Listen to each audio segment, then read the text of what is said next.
The right way to worship, Leviticus 10, 1 through 3.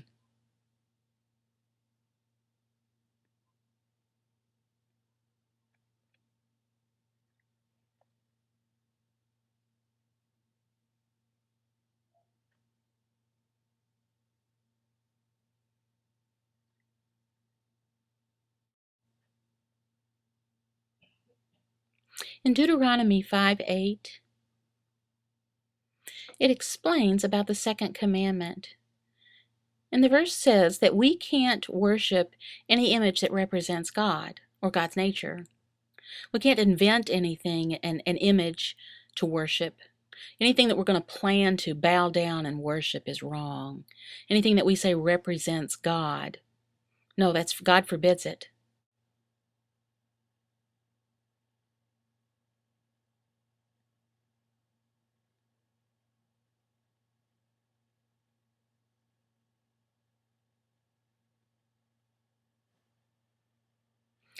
It's clear, the second commandment, that it focuses on worship.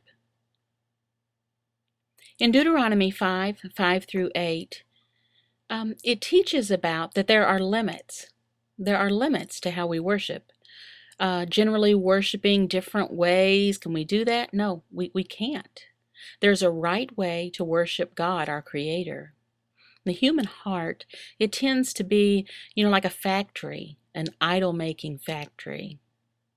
There's many different kinds of religions, and we tend to change our worship from the one true God and make it in our image. We think, oh, okay, I'll decide, this is the right way to worship God and this will be acceptable. No, we can't do that.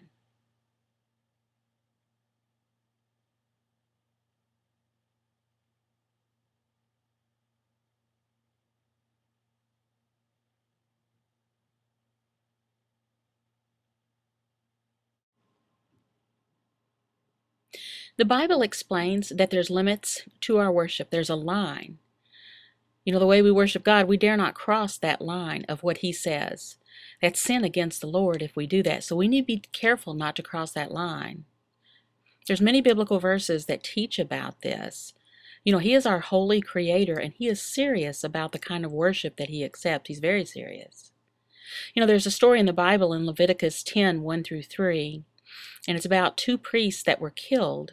And one was named Nadab, and the other was named Abihu. And God killed them. Why did He do that? Well, they were offering strange fire.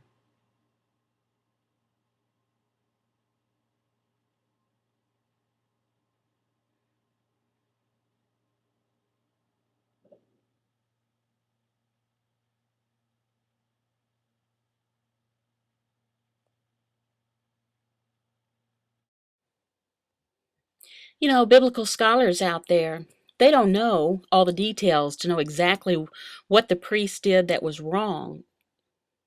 We don't know for sure. But the biblical scholars, they do agree that the priests offended God. They seriously offended Him. Their new way of worshiping the Lord, God didn't say, He didn't say, you go and do that. God didn't say that. They wanted to invent their own kind of worship, something they invented in their mind, and God killed them for it. So if we think that the Lord today is not serious about the right way to worship, today about this, well, you need to read in 1 Corinthians 11, 27 through 30.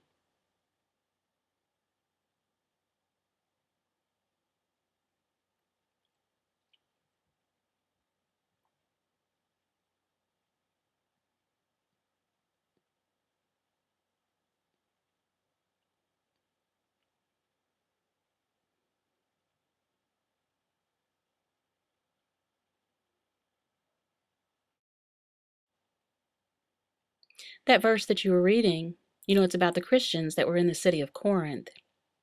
And they were taking the Lord's Supper in a wrong way.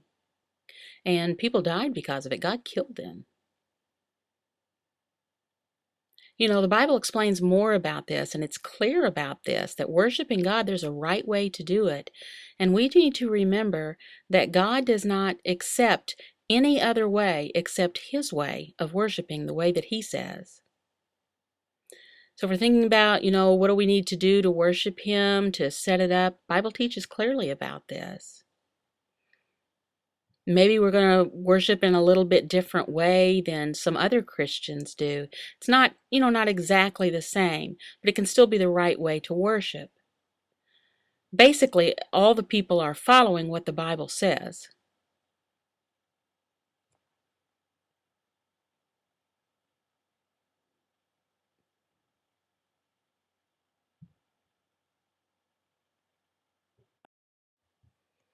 Now, how do we apply this to our Christian life? Well, we're not free to just invent, some kind of worship to God. That's not outlined in the Bible. It's not acceptable. Our worship needs to represent deep respect for the Lord. He is holy, and the Bible teaches us about this, so we need to be careful not to, lest we be in danger. God himself is our holy creator, so we can't come before him and create something that's not the right kind of worship.